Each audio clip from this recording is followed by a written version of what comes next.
ನನಗೂ ಸಿಎಂ ಆಗುವಂತಹ ಆಸೆ ಇದೆ, ಆದರೆ ಆಸೆಗಳೆಲ್ಲ ಈಡೇರಬೇಕಲ್ಲ. ಇದು ಡಿ ಕೆ ಶಿವಕುಮಾರ್ ಅವರ ಮಾತು.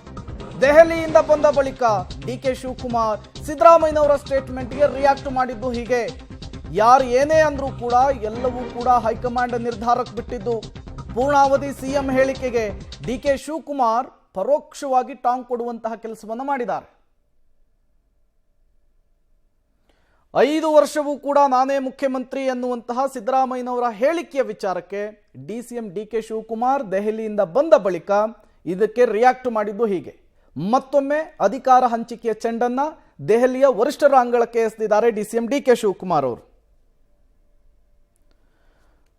ಮತ್ತಷ್ಟು ಡೀಟೇಲ್ಸ್ ಅನ್ನು ಕೊಡ್ತಾರೆ ಮುದ್ದುಕೃಷ್ಣ, ನೇರ ಸಂಪರ್ಕದಲ್ಲಿ ಜಾಯ್ನ್ ಆಗಿದ್ದಾರೆ. Muddukrishna, DCM D K Shivakumar ಅವರ ರಿಯಾಕ್ಷನ್ ಏನು ಅನ್ನುವಂತಹ ಕುತೂಹಲ ಇತ್ತು.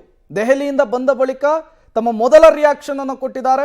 ಪಕ್ಷನಿಷ್ಠ ಹೈಕಮಾಂಡ್ ನಿಷ್ಠ ಅಂತ ತೋರಿಸಿಕೊಳ್ಳುವ ಮೂಲಕ ಮತ್ತೊಮ್ಮೆ ಚೆಂಡನ್ನ ಹೈಕಮಾಂಡ್ ಅಂಗಳಕ್ಕೆ ಎಸೆದ್ರ ಅಂತ ಹೇಳಿ ಡಿಸಿಎಂ ಡಿ ಕೆ ಶಿವಕುಮಾರ್ ಅವರು.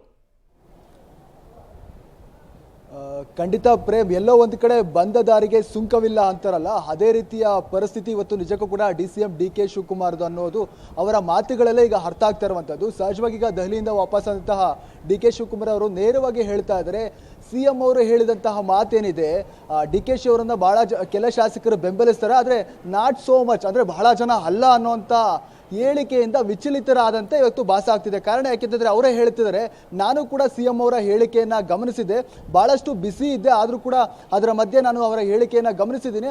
ಆದ್ರೆ ಅವರು ಈಗಾಗಲೇ ಕೂಡ ಹೈಕಮಾಂಡ್ ಏನು ಹೇಳಿದೆ ನಮಗೆಲ್ಲರಿಗೂ ಕೂಡ ಅದನ್ನ ಅವರೇ ಇವತ್ತು ಮಾಧ್ಯಮಗಳ ಮುಂದೆ ಹೇಳಿದ್ದಾರೆ. ನೀವು ಮಾಧ್ಯಮಗಳು ಏನೆಲ್ಲ ಪ್ರಶ್ನೆಗಳನ್ನ ಕೇಳಬೇಕು ಅದಕ್ಕೆಲ್ಲವ ಉತ್ತರವನ್ನು ಕೂಡ ಸಿಎಂ ಸಿದ್ದರಾಮಯ್ಯನವರೇ ಕೊಡ್ತಾ ಇದ್ದಾರೆ. ಹಾಗಾಗಿ ನಾನು ಆ ವಿಚಾರದಲ್ಲಿ ಯಾವುದೇ ರೀತಿಯ ಕಾಮೆಂಟ್ ಅನ್ನ ಮಾಡೋದಿಲ್ಲ. ನಾನು ಪಕ್ಷದ ಅಧ್ಯಕ್ಷನಾಗಿದ್ದೀನಿ, ಹಾಗಾಗಿ ಅಧ್ಯಕ್ಷನಾಗಿ ಇವತ್ತು ನಾನು ಹೈಕಮಾಂಡ್ ಏನ್ ಹೇಳಿದೆ ಅದನ್ನ ನಡ್ಕೊಳ್ತೀನಿ ಅನ್ನೋಂಥ ಮಾತನ್ನ ಹೇಳ್ತಾ ಇದ್ದಾರೆ. ಮತ್ತೊಂದು ಕಡೆ ನೀವೇ ಹೇಳಿದಾಗೆ ಹೈಕಮಾಂಡ್ಗೆ ನಾನು ನಿಷ್ಠನಾಗಿ ಇರ್ತೇನೆ, ನಾನು ಯಾವುದೇ ರೀತಿಯ ಈ ವಿಚಾರದಲ್ಲಿ ಕಾಮೆಂಟ್ ಮಾಡೋದಿಲ್ಲ. ಸಿದ್ದರಾಮಯ್ಯನವರು ಉಲ್ಲೇಖ ಮಾಡಿದಂತೆ ಅವರು ಏನ್ ಹೇಳಬೇಕು ಮಾಧ್ಯಮಗಳ ಮುಂದೆ ಎಲ್ಲವನ್ನ ಹೇಳ್ತಾ ಇದ್ದಾರೆ. ಹಾಗಾಗಿ ಅವರೇ ಪ್ರಶ್ನೆಗಳನ್ನ ಹಾಕೊಳ್ತಾ ಇದ್ದಾರೆ, ಅವರೇ ಉತ್ತರವನ್ನ ಕೊಡ್ತಾ ಇದ್ದಾರೆ, ಅವರೇ ಉಲ್ಲೇಖವನ್ನ ಮಾಡ್ತಾ ಇದ್ದಾರೆ. ನೀವು ಕೇಳುವಂತಹ ಪ್ರಶ್ನೆಗಳಿಗೆ ಅವರೇ ಮರು ಉತ್ತರವನ್ನ ಕೊಡ್ತಾ ಇದ್ದಾರೆ. ಹಾಗಾಗಿ ಈ ವಿಚಾರದಲ್ಲಿ ನಾನು ಈಗಲೂ ಕೂಡ ಯಾವುದೇ ರೀತಿಯ ಮಾತನ್ನ ಹಾಡೋದಿಲ್ಲ ಅನ್ನೋಂಥ ರೀತಿಯಲ್ಲಿ ಒಂದು ರೀತಿ ಈಗಲೂ ಕೂಡ ನಾನು ಪಕ್ಷ ನಿಷ್ಠ ಹೈಕಮಾಂಡ್ ನಿಷ್ಠ ಅನ್ನೋದನ್ನ ಉಲ್ಲೇಖ ಮಾಡ್ತಾ ಇರುವಂತದ್ದು. Prem, okay, thank you Muddukrishna ತಮ್ಮೆಲ್ಲ ಮಾಹಿತಿಗಾಗಿ.